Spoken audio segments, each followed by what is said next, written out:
Hey guys, welcome to the Geniuses of Copywriting podcast. It's my absolute privilege and honor to introduce one of the living legends of copywriting. Sorry if that makes you sound old, Alan, because I don't mean to say that at all. Because you're not. I don't know if I can agree with you. But you're one of the original copywriters that I grew up studying back 10, 15 years ago. So please introduce yourself. Welcome to the call. It's a pleasure to have you on. And I'd like to talk about some of the cool stuff that you're doing now. So, Sure.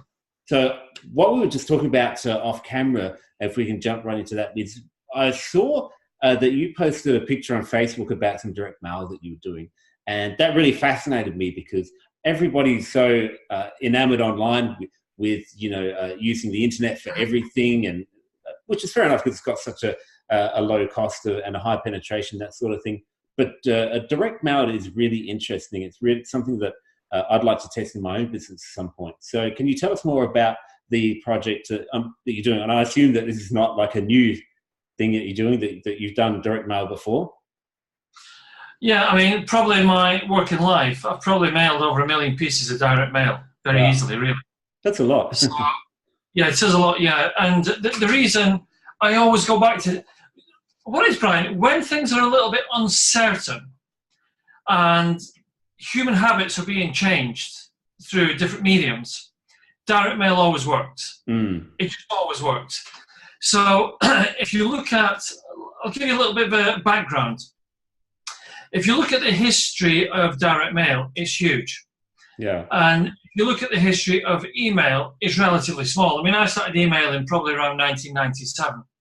And maybe the year before that, I don't remember, to be honest. But the problem we had then, of course, is nobody had an email. So, people used to say, no, I'm not getting an email because I don't think it's going to take off. Yeah. So I grew up in my business life doing direct mail, offline marketing, because we didn't have the web. So when I opened my first business in 85, that was done with flyers. In 89, when I had a brick and mortar shop, the prime marketing tool was direct mail. And I used to mail around 1,000 letters every Tuesday morning without fail. Yeah. It was just almost like a religious habit that was done. The problem, of course, in those days is we didn't have, we couldn't sit at home and print really good mailers. You just couldn't do it. Yeah. Because you couldn't buy printer. We didn't have computers. So you had to go to if you wanted to print, a letter, so if I wanted to print that, I would have to take it to the printer, and 3 weeks later, never before, he would bring it back. So it was so painful, really. It was just so painful.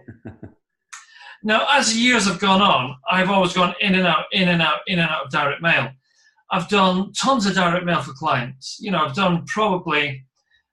I don't know the number really, Brian, but I would say at least 1 dozen over £1 million turnover direct mail is easily. Yeah. I know I did one that was 7.5 million. I did one that was 2.2 million. I did one that was 1.5 million.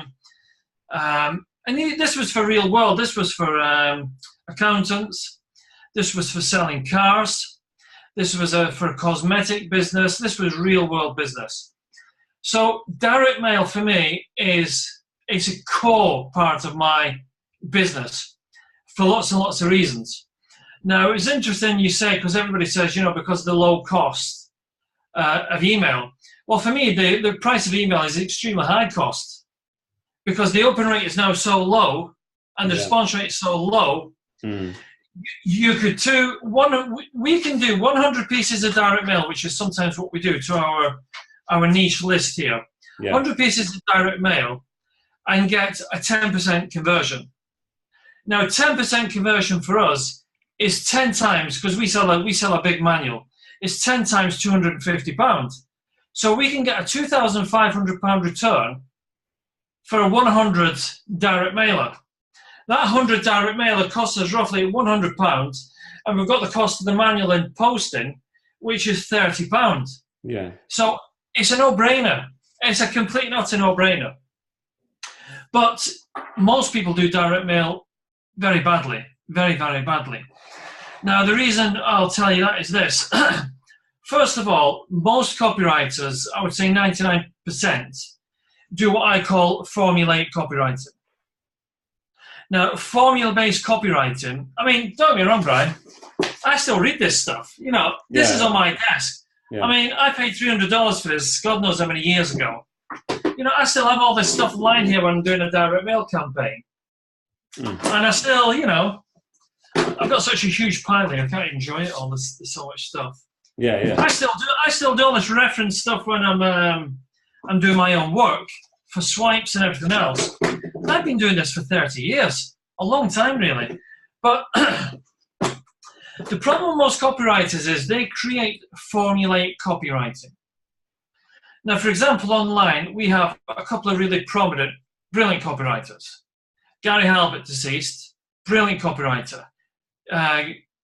John Carlton, brilliant copywriter. And there's others as well, of course, but the problem is we have today is most copywriters try and write like those copywriters rather than having a conversation with the marketplace.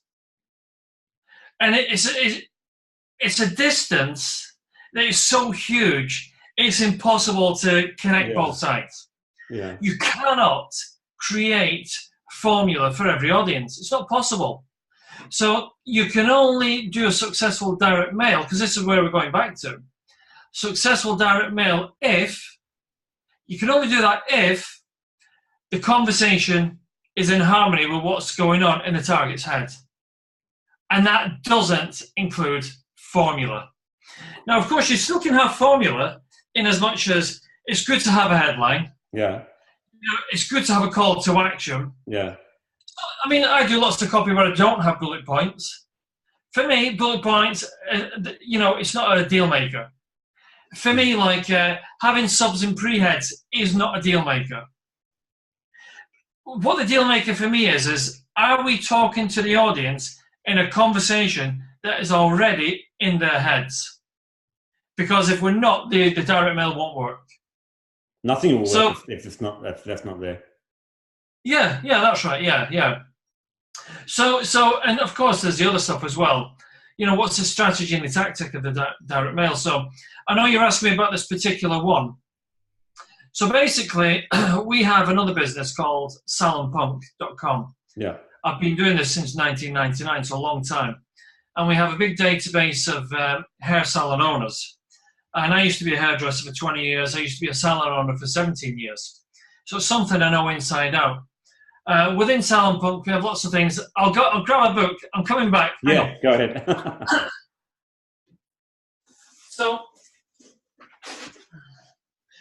we have all the usual stuff, you know, the lead generation, blah, blah, blah, blah, we have in business. So we have a paperback book called The Salon Punk, How to Make Your Salon a Raging Success, which is not a how-to book. It's a story. So it's almost like if I can do it, anyone can. Yeah. That's it. So it's a story of how I learned business, how I learned marketing, how I fell into hairdressing, how I opened salons, and then a little bit at the end. So it's tuned to the marketplace. So with this salon list that we have, salon owners generally are usually brilliant at what they do, but they have no idea how to run a business. Yeah. And that's why so many salon owners either stay in the lower percent, or they struggle, or the salon closes. So this direct mail, what we found the past 2 years is our email interactivity is declined dramatically. Yeah. I mean, dramatically. We have a good list, good active list.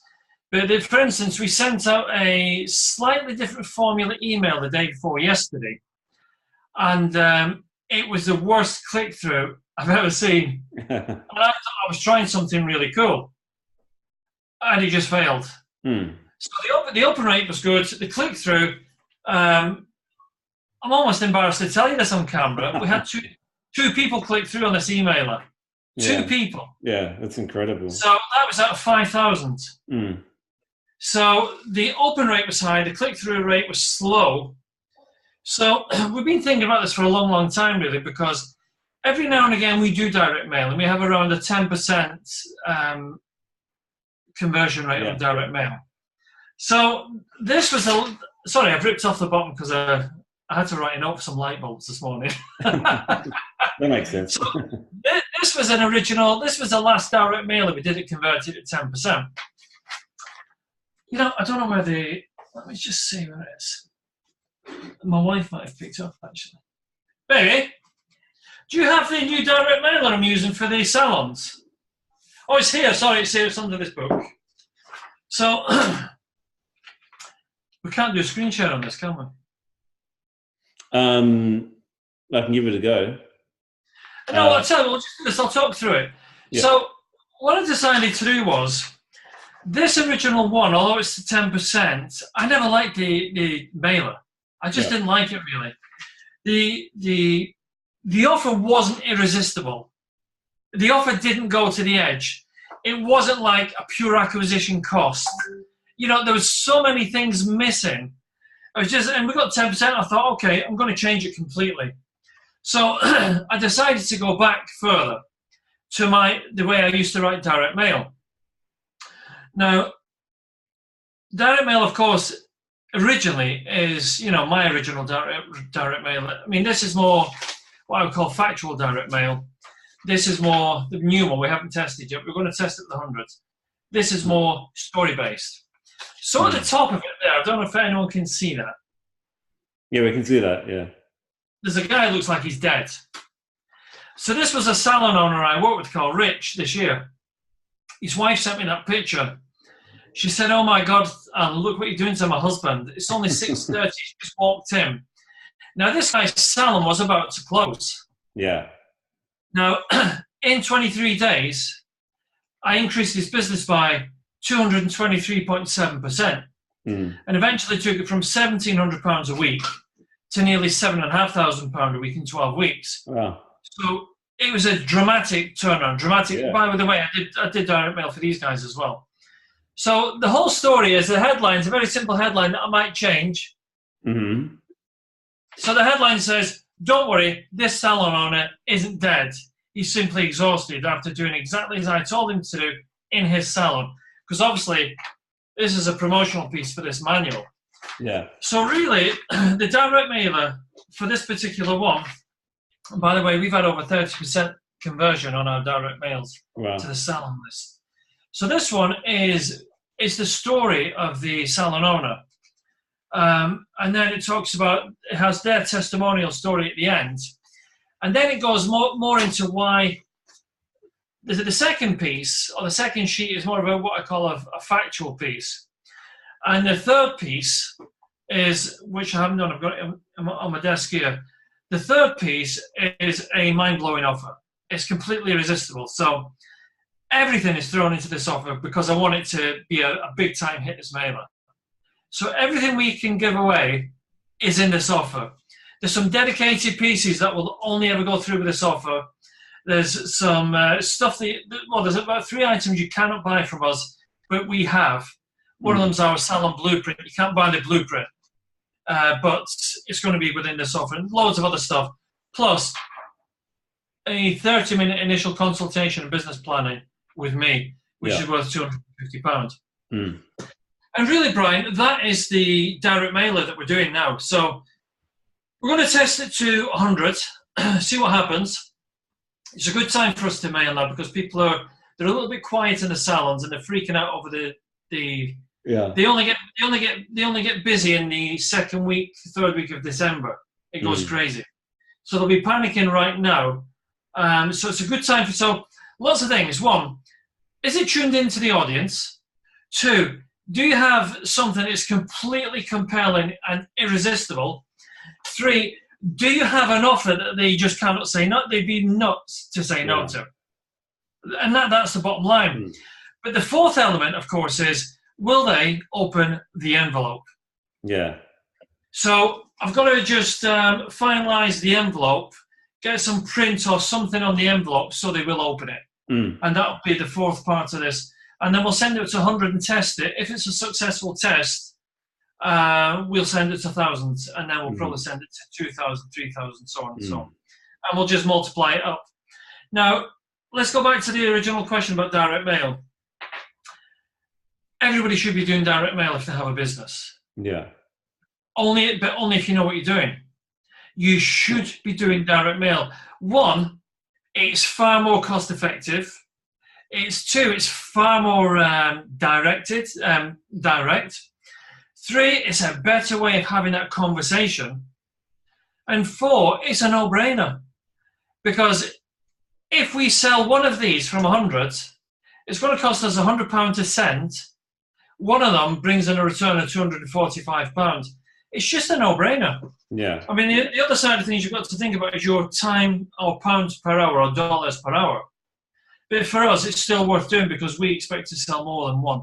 Yeah, definitely more than one. Yeah. Yeah. And that's the direct mailer I am working on a couple actually, but that's one of them. So it's really interesting that this test you're going to run. So is this something that you're sending this to your existing salon list, like you mentioned? Would this be something suitable to also get new clients as well later on? Because these are existing clients or prospects that you're sending it to. Is it good for cold mailings as well, or is it more suited to I mean, obviously for cold mailing, when you do, the first question is, who's this going to? That's what you're asking, really. Yeah. This one's going to existing clients. Yeah. So people who buy this will be mailed to them initially. Other products, yeah. So this is a follow-up letter. For lead generation, you've got to remember for lead generation, the biggest mistake most businesses make is they send one direct mailer and they think it either works or it doesn't. Yeah. No, you have to send. I spent 17 years sending 1,000 pieces of direct mail every Tuesday. Every Tuesday without fail. That is the only way to make direct mail work. If you're doing it as a one-off hit, I mean, you can in some things. For instance, if we decided to sell Christmas tree lights, well, we're not going to send out direct mailer all the way through. Year. So it does depend, it does depend. But for me, direct mail has to be a sustained campaign. I mean, this thing here, this will have a follow-up that goes with it. The follow-up will be a lift letter with exactly the same thing underneath, maybe with an increased offer, that's all. But it'll be the same mailing piece. Interesting. Direct mail. So, for instance, if a client comes to me, as you know, I work with lots of consultants and copywriters. So the biggest problem copywriters have now is not getting clients, because you can get a cheap client anywhere. Yeah. You see them in the forums. I'll do it for $200. I'll do it for $400. Yeah. But the question is, how would you get a client for £84,000, which is the kind of clients I have? Yeah, that is a question that I'm wondering about. There's only one way to do it, and that's to, it's a little bit like when a lion chases a zebra, it will spend time studying the zebra. It will watch how the zebras are interacting. It'll look for the weakest and the slowest one, and it could watch those zebras all day long. And only when it knows for sure what it's going to take to catch that zebra will it go. Direct mail is exactly the same. Here's what I do, Brian. I find somebody I want to work with, and I find out as much information as I can about them online, and then I hunt them down until they say yes. So that's your hit list that you have. My hit list, yeah. I don't have a hit list at the moment because I'm so busy with my other stuff, but that's how I usually do it, yeah. So if I want a client I want to work with, I do everything until he says get lost. Yeah, I will pursue him to the death until he says yes. And you send out those direct mail letters until they say get lost. Yeah, everything. Yeah. So it's that the follow up is really the key with all of that. It's so easy for us to actually put together a small campaign and do it one time and can come to the conclusion that it doesn't work because it doesn't meet any of the it doesn't make like the millions of dollars that the gurus promised that all these campaigns would. Whereas when you get the type of consistent action that you've taken over the last 17 years, that's how you actually get some traction in this area. I think for me, Brian, it's not 17 years, it's 33 years I've been in business. Yeah. So I mean, I am completely unemployable, which I'm happy about. Yeah. But at the end of the day, for me, business either works or it doesn't. Mm. You know, I don't want to fart around for $100. I just refuse to do it. Yeah. I would rather work for nothing for 3 months than get paid $100. I'd be insulted to work for $100. Yeah, I just wouldn't do it. Good point. Yeah. So you have to set your own standard. You have to set your own shop. You have to put your own position into place and say, this is what I'm doing. This is what I'm all about, and nothing is going to change it. So you have to have a fixed mind on, you know, everything in life's a destination. So the question is, how do I get there? You don't just go outside, jump in a car and start driving. You have to look at the map and find out how to get there. Mm. Copywriting is the same. It's a destination. Marketing's the same. It's a destination. The first question I ask my clients when we work together is, what would be the perfect outcome for you 12 months from now? Yeah. And they say, you know, well, if we can hit 500 grand, that would be great. So I always say, if you hit 500 grand, what will you give me? Yeah. And for me, that's the deal. That's the whole deal almost done then. Yeah. So, you know, you have to give it some, a lot of new copywriters, they jump in and they go, okay, yeah, I'm gonna, yeah, you know. Yeah. It takes more brain. I mean, copywriters will say to me, I have 10,000 books, you know. I mean, I built my copywriting business on one book, David Ogilvy's book on advertising. Yeah. I built my whole copywriting business on that book. And you know why I did that? Because I don't read books. Mm. I'm not a reader. So a book is no good to me. I mean, I read now, I read today. But in those days, I just didn't read books. For me, you have to do it. You have to be able to walk the talk or get a job doing something else. Go back to hairdressing. Yeah. That's how it works. Yeah. Different people taking different information different ways, but in the end, you know, like you say, you have to walk the talk, and you have to do the stuff, and that's the ultimate way of actually getting results, is to actually take action and follow through. And that's obviously that's what we've done.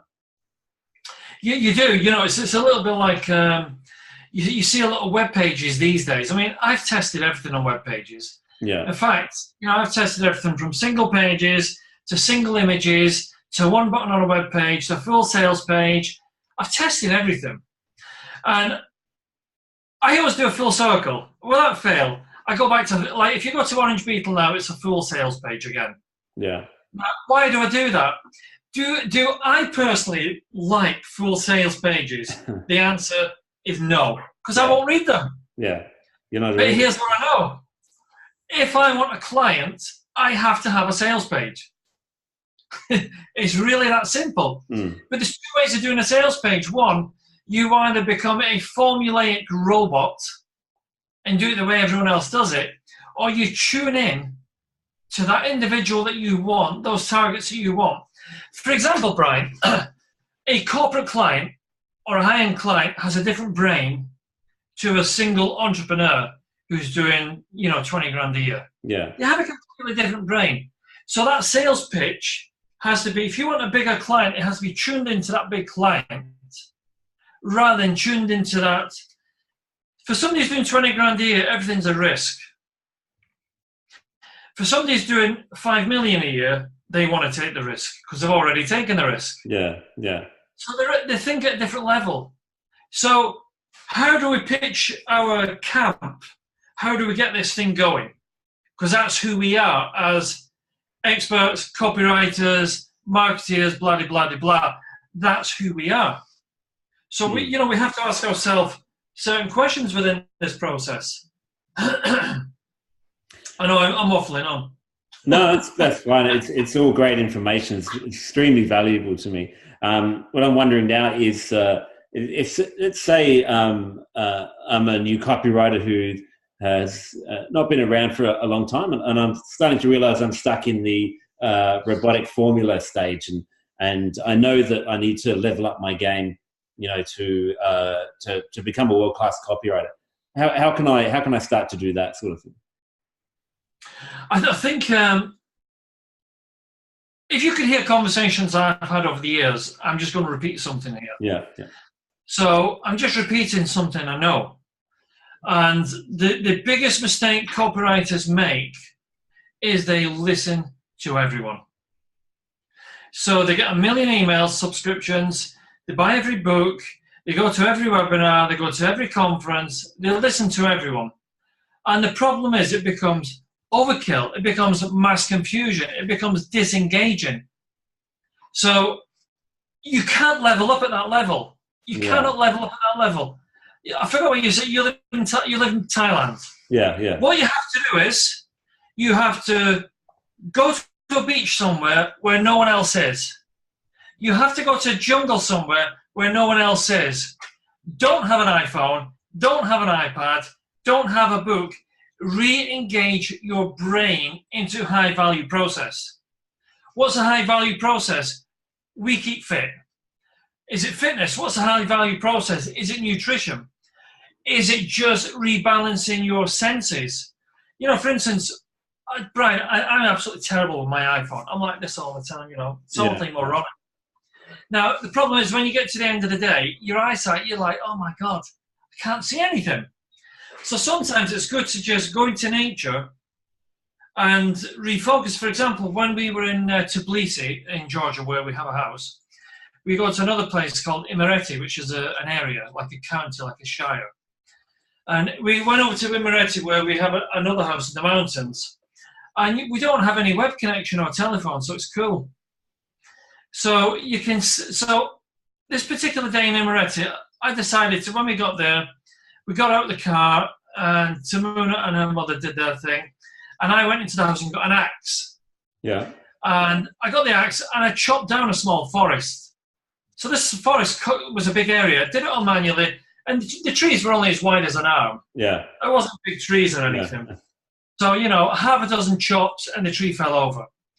So I spent the whole day chopping down a forest, having a fire. And then something happened in the evening, which I'd forgotten about. I could see every star in the sky. It was amazing. It was absolutely amazing. So my human senses became re-engaged at a level I'd kind of forgotten a little bit. Because where I live here in England, in Cheshire, we're completely saturated with artificial light. So you don't see the stars anymore. Yeah. Where in Imereti in Bori, where we have a place, there isn't any light because there's no electric half the time. So you have to see, all you can see is blackness and beyond the blackness. So my advice to any copywriter is disengage yourself for a while, unsubscribe from many, many copywriters, and re-engage your mind at a different level. Because to become another level copywriter takes a different level of thinking. And the only way you can be another level of copywriter is to stop thinking like a copywriter. That's the only way it can be done. Yeah. It's the only way it can be done. If we think like a copywriter, for instance, you've probably noticed I never call myself a copywriter. Yeah. When I used to do a lot of speaking, I used to always say, you know, one of the world's best copywriters or the UK's #1 copywriter. Yeah. I used to hate it because I never said that. I'm just a guy that gets other people business. Yeah. That's it. And the only way I can do that is what is their customer thinking and how do I relate to that in a conversation that goes on paper? That's it. So we have to step back from the formula and ask questions. Here's the thing, Brian. The formula may be working for the audience, and if it does, why change it? So if it works, there's nothing needs fixing. If it's no longer working, it's a little bit like, you know, my nephew, Eves, he catches fish that I couldn't even pick up. I mean, these things are monsters. Yeah. So this lake that he goes fishing on, he has to try every kind of bait he can try. Now, originally, he used to catch, because this lake is where they live, so he used to catch little perch or roach that big all the time. And suddenly when he said, Uncle Alan, watch this, he's sending me pictures on Instagram. Oh my God, look at this, a 27-pound leather carp, a 32-pound mirror carp. He's only a little guy, he's 14, yeah. He's holding these fish like that. But the thing is, he had to ask himself a question. how do I catch the bigger fish? Yeah. That's a question he had to ask. How do I catch the bigger fish? There's a question a copywriter has to ask. If he's only getting the small fish doing what he's already doing, and he's not getting anything from the bigger fish, he has to change the bait. And that will take a little bit of thinking first. That's how you do it. Yeah, the results that you get are dependent on the quality of the question that you ask. That's right, yeah. It's true, yeah. And you know what? I mean, I came from a hairdressing background, and I knew nothing about copywriting, but in 1990, my very first introduction into kind of business was I bought a book by Tom Peters called In Search of Wow. I'd never read a book before, and I couldn't read it. It was a bit too complicated for me, really. Yeah. And I bought another book called How to Win Customers and Keep Them for Life by Michael LaBeouf. And that was a game changer a little bit for me.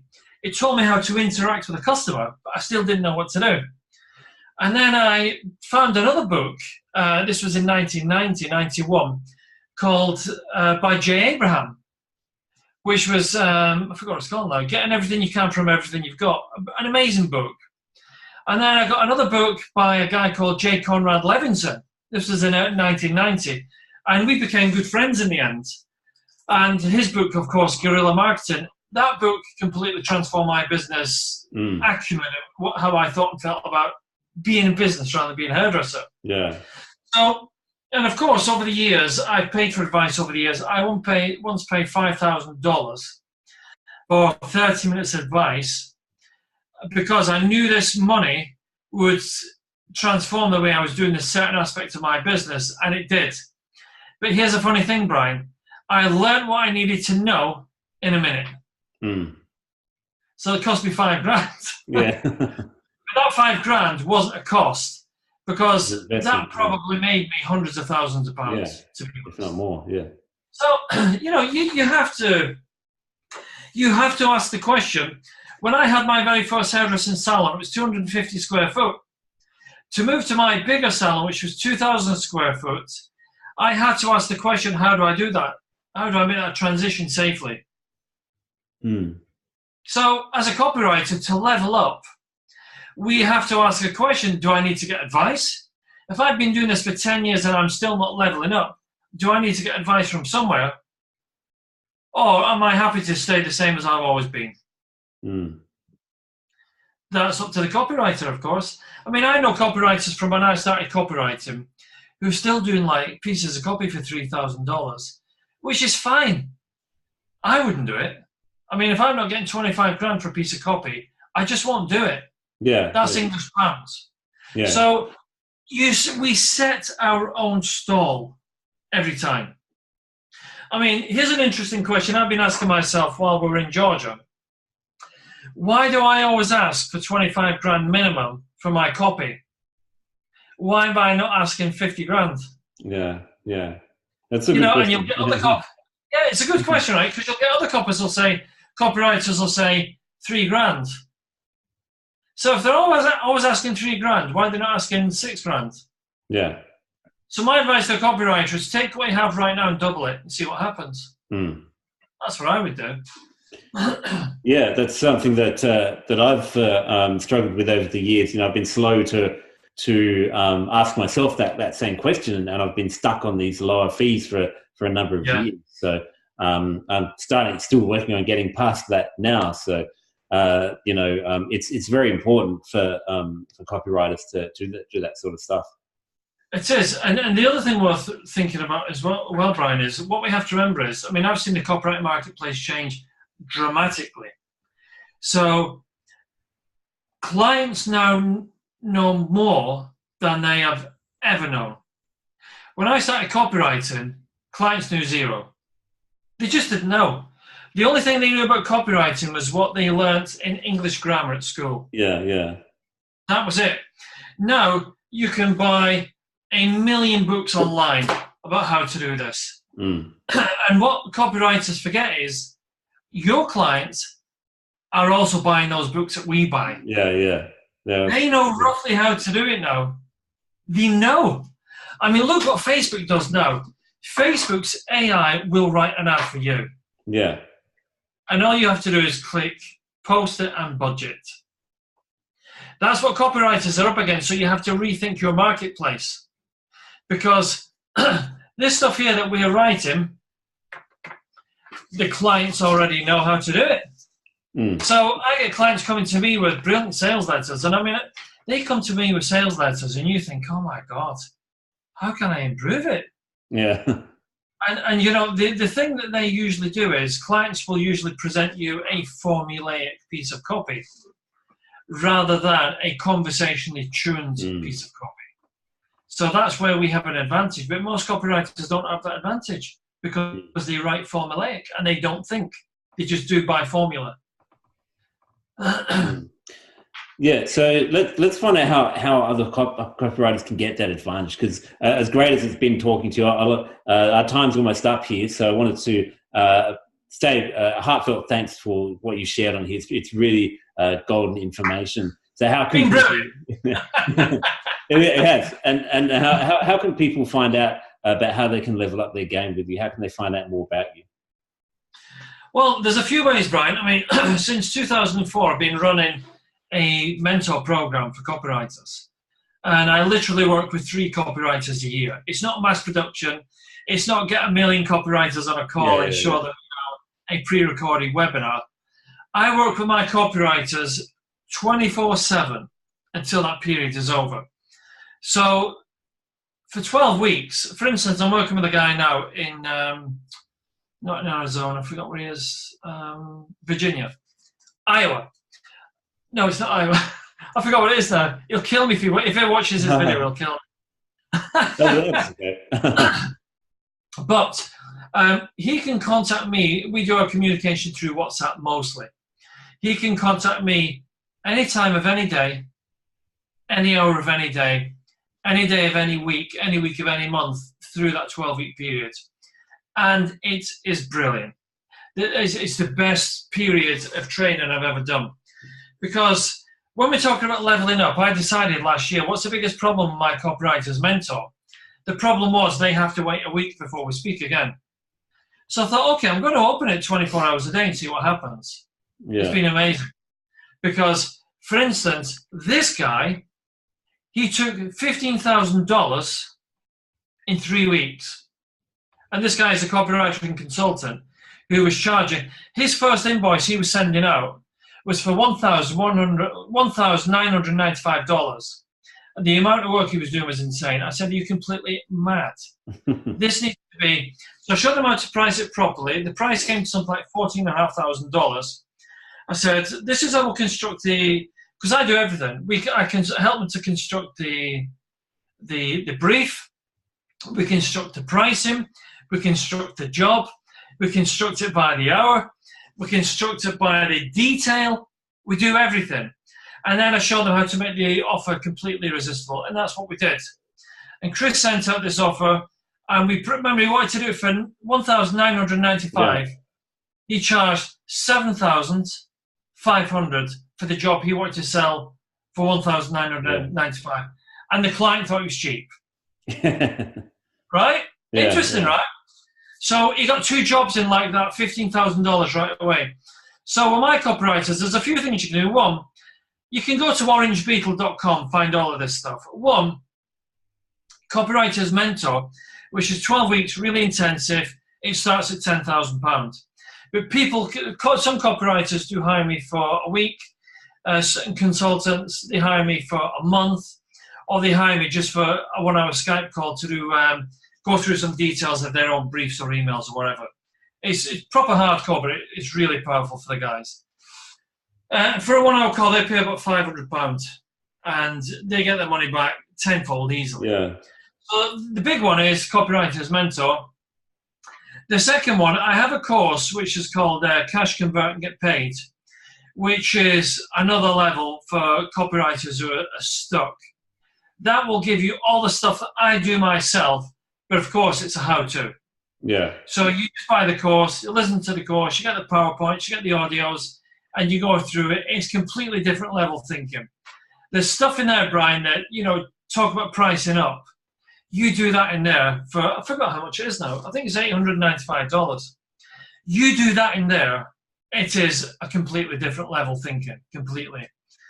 The third way, of course, is just, we talked about at the beginning, I have DVDs that, I did a course in 2005, it's a DVD course, which we've just put online. So we're putting, I have 70 DVDs, they're all going online at the moment, so we've just done the first class. So this was called the Copywriter's Masterclass, How to Write Yourself $1 Million. Yeah. It's a brilliant class because it shows you how to not just write like a copywriter, how to think at a different level as a copywriter. Now, I don't know how long this offer, we're actually not running this offer now, but it's on the website.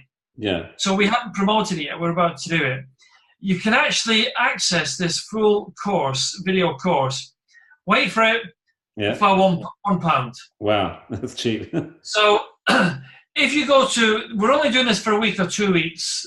So from the date that we launch it, it'll be there for 7 days. You'll see it be promoted online. Yeah. It's a brilliant course. It's a £5,000 course.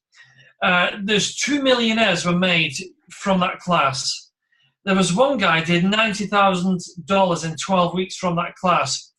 There was one guy, Kevin Lewis, who did £42,000 in 12 hours from that class. And he's on this. And plus, there's also 2 proteges of mine talking on this class as well. So it's quite cool. It's quite an eclectic class. But it's a slightly different approach to copywriting, which my approach is. Because it's, you know, it's ground, it's boots on the ground based. You can get that for £1 right now. Brian, you would find all this stuff at orangebeetle.com. If you want to know more about what I'm up to and what I'm doing, my main website is alanforrestsmith.com, which is where I do all my authoring, which I do a lot of blogging, which I do a lot of writing, which I do a lot of controversial stuff, and it links out to other places. That's kind of the main place you'll find me. Cool. Thanks for that. That's really awesome. I mean, that the sound of the Copywriter's Masterclass course, absolute no-brainer. It's $895 or whatever you said the price was. You know, no, it's £1 right now. I was going to say for £1, you know, it just takes away. There should be nobody that can't do that. So that's a really awesome offer, and we appreciate that. So I'm going to put these links on the site at geniusesofcopywriting.com. If you're listening on iTunes, go to that website.